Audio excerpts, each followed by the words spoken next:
আসসালামু আলাইকুম, স্বাগতম আরএলএস টিভিতে। দেশের 4 সমুদ্র বন্দরের জন্য জারি করা হয়েছে 3 নাম্বার সতর্ক সংকেত। একই সঙ্গে দেশের কয়েকটি নদী বন্দর এলাকা 1 নাম্বার সতর্ক সংকেত দেখানো হয়েছে।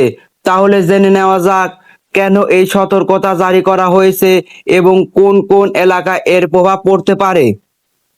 বাংলাদেশের আবহাওয়া অধিদপ্তর সর্বশেষ বিশেষ আবহাওয়া বার্তায় জানানো হয়েছে, চট্টগ্রাম, কক্সবাজার, মোংলা ও পায়রা সমুদ্র বন্দরে 3 নাম্বার সতর্ক সংকেত দেখানো হয়েছে।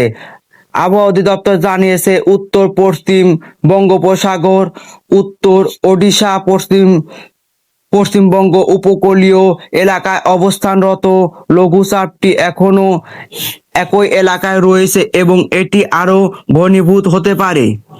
এর প্রভাবে উত্তর বঙ্গোপসাগরে সমুদ্র বন্দর ও বাংলাদেশের উপকূলীয় এলাকায় ঝড়ো হাওয়া বয়ে যেতে পারে। এ কারণে সাগরে অবস্থানরত মাছ ধরার নৌকা ও ট্রলারগুলোকে উপকূলের কাছাকাছি থেকে অত্যন্ত সতর্কতার সঙ্গে চলাচল করতে বলা হয়েছে। অন্যদিকে আবহাওয়া অধিদপ্তর আরেকটি বিশেষ বুলেটিনে বলা হয়েছে, খুলনা, বরিশাল, পটুয়াখালী, কুমিল্লা, নোয়াখালী, চট্টগ্রাম ও কক্সবাজার অঞ্চলের ওপর দিয়ে দক্ষিণ অথবা দক্ষিণ পশ্চিম দিক থেকে প্রায় ঘন্টায় 45 থেকে 60 কিলোমিটার বেগে অস্থায়ীভাবে দমকা হাওয়া ও ঝড়ো হাওয়া বয়ে যেতে পারে। এ কারণে এসব অঞ্চলের নদীবন্দর এলাকায় 1 নাম্বার সতর্ক সংকেত দেখানো হয়েছে। এদিকে আবহাওয়া অধিদপ্তর জানিয়েছেন, বঙ্গোপসাগরে সৃষ্ট লঘুচাপটি আপাতত নিম্নচাপে পরিণত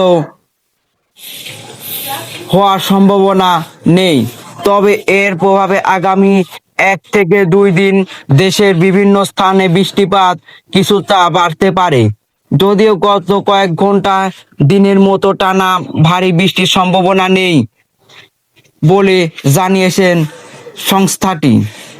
উপকূলীয় এলাকায় বসবাসকারী সবাই অপ্রয়োজনে সাগরে না যাওয়া এবং আবহাওয়া অধিদপ্তরের পরবর্তী নির্দেশ অনুসরণ করার জন্য অনুরোধ জানানো হয়েছে।